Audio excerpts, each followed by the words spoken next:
भारत गौरव आचार्य श्री पुलक सागर जी गुरुदेव के प्रवचन और लेटेस्ट धार्मिक भजन व कार्यक्रम निशुल्क देखने व सुनने के लिए हमारे YouTube चैनल जीन शरणम मीडिया को आज ही सब्सक्राइब करें और सबसे पहले देखने के लिए बेल आइकन पर क्लिक जरूर करें।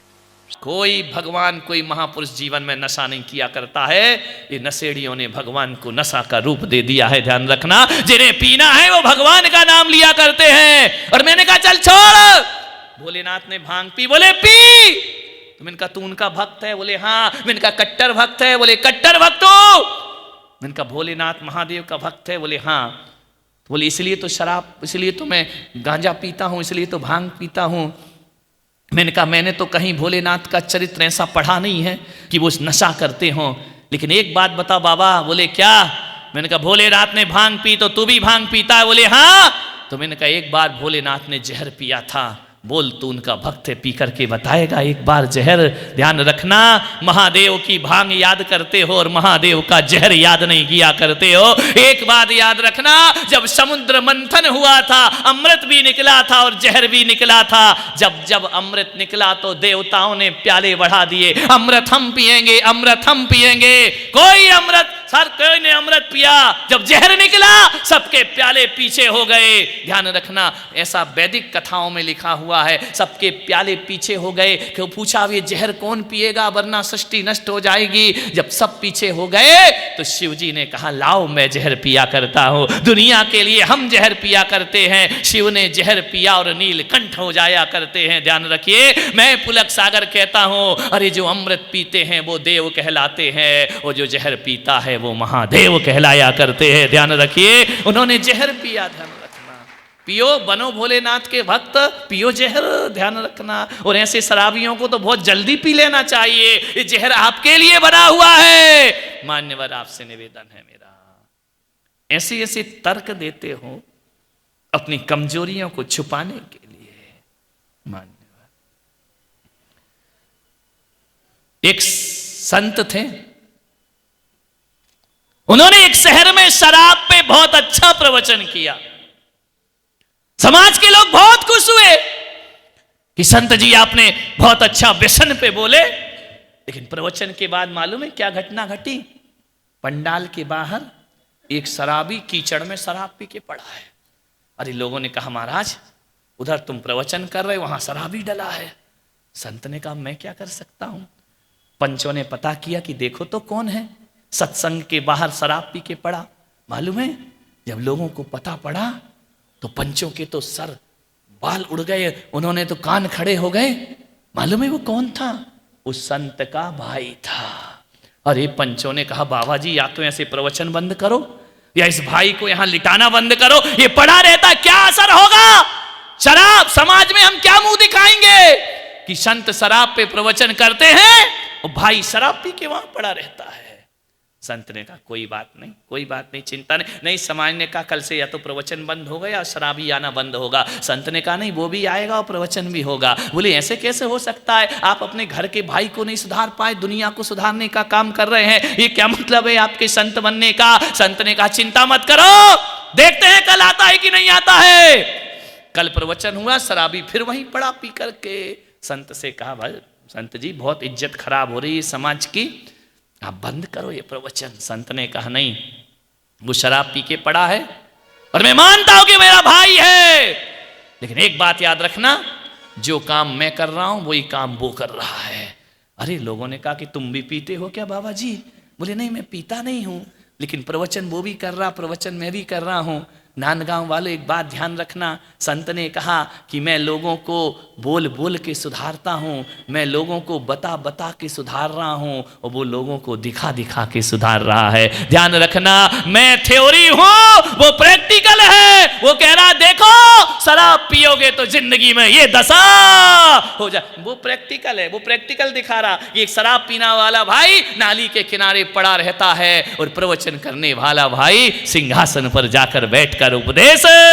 उसके बाद भी तुम ना सुधरो तो तुम्हारे जैसे घृतराष्ट्र दुनिया में कोई और नहीं हो सकते। एक आदमी बहुत बीमार हो गया,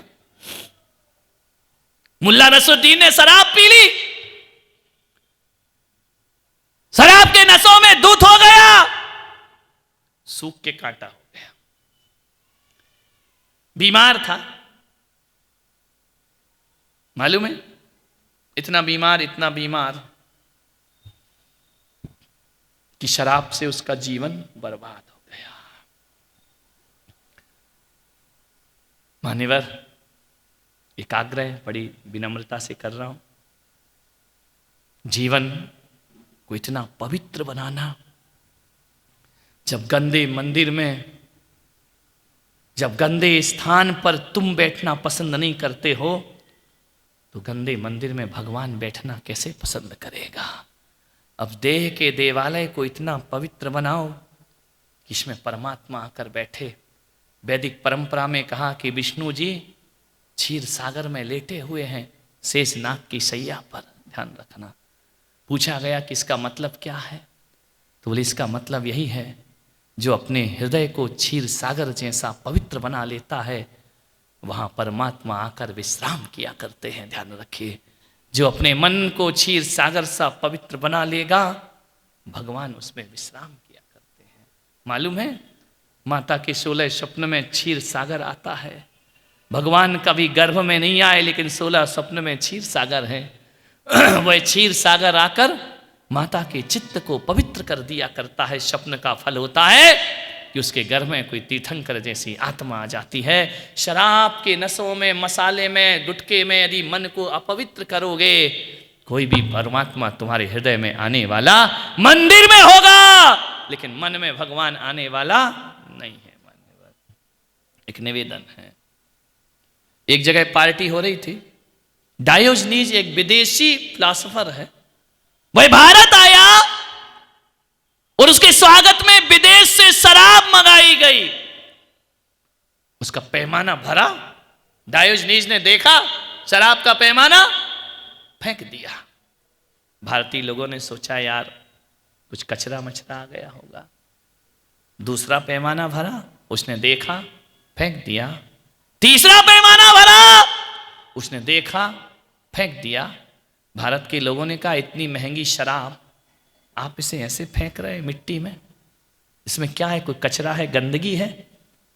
मालूम है, डायोजनीज ने कहा पागलो, तुम कह रहे इसमें कचरा है, गंदगी है, अरे शराब में अच्छाई कौन सी है वो मैं देख रहा था, ध्यान रखना।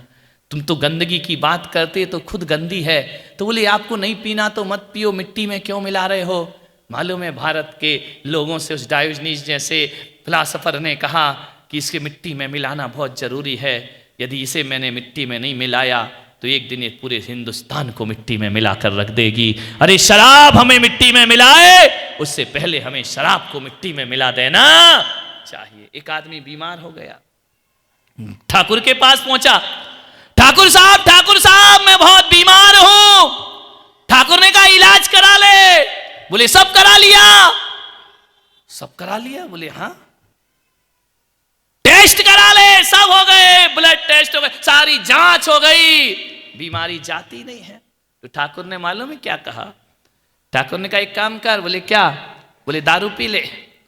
तो बोले दारू पीने से ठीक हो जाऊंगा? बोले क्यों नहीं हो जाएगा? बोले ठाकुर साहब आप भी कैसी बातें करते हो, जिंदगी में मैंने शराब को हाथ नहीं लगाया और आप कह रहे शराब पी ले तेरी बीमारी चली जाएगी।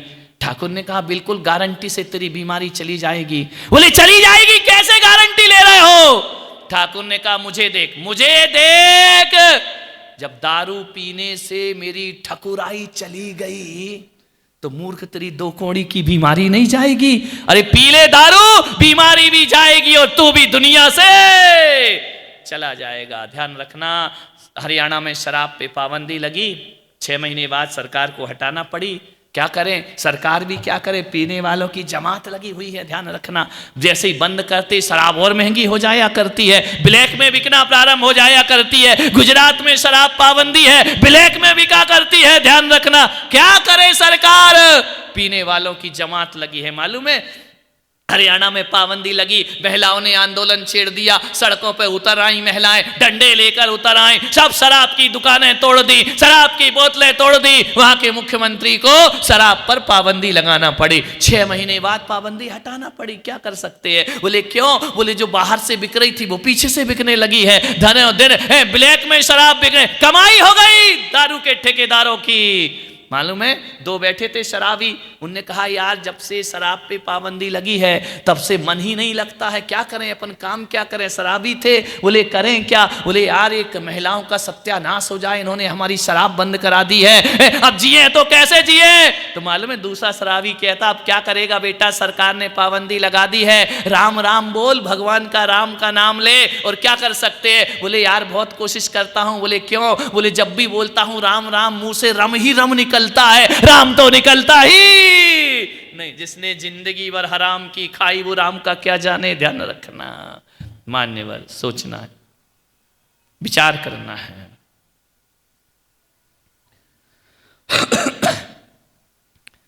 एक आदमी शराब पीकर आ गया घर में, और जैसे ही शराब पीकर आया पत्नी ने देखा, फिर पी के आ गया, फिर पी के आ गया। पत्नी ने कहा क्यों रे, तूने शराब क्यों पी, अंदर नहीं घुसने दूंगी, शराब क्यों पी। उसने कहा मेरा स्वास्थ्य खराब था। तो बोले बेवकूफ, स्वास्थ्य खराब है तो दारू पीने की क्या जरूरत है। बोले जरूरत है। बोले क्यों। बोले एक डॉक्टर ने मुझे कहा था ठीक होना है तो दवा दारू ले।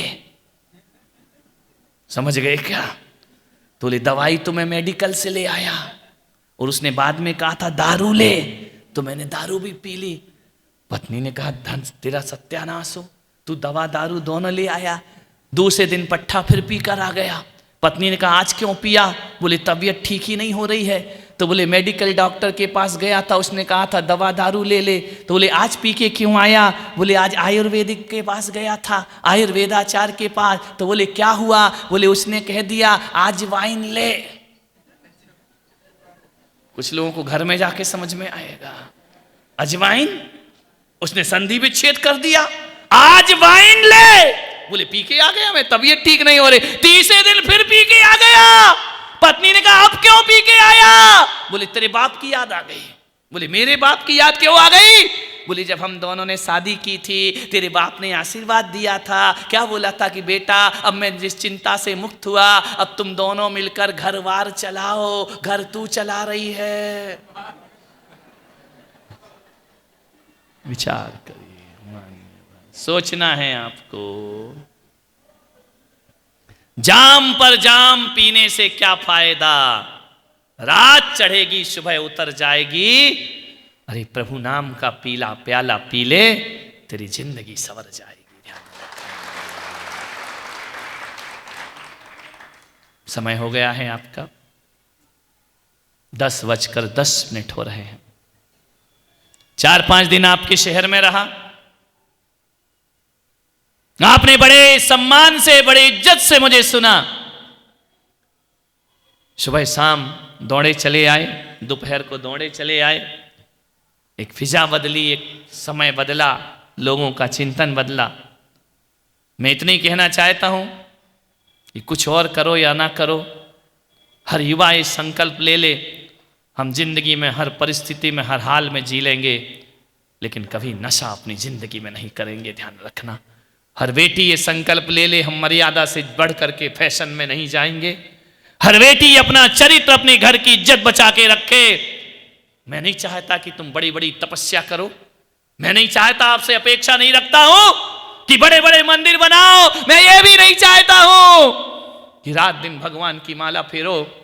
लेकिन मैं इतना चाहता हूं पुलक सागर कि जैन हो, जैनों जैसा आचरण जी करके जिंदगी को बिताइए मान्यवर, ताकि संत गौरव महसूस करें तुम पर, परिवार महसूस करे गौरव तुम पर, फक्र हो समाज को, राष्ट्र को, देश को।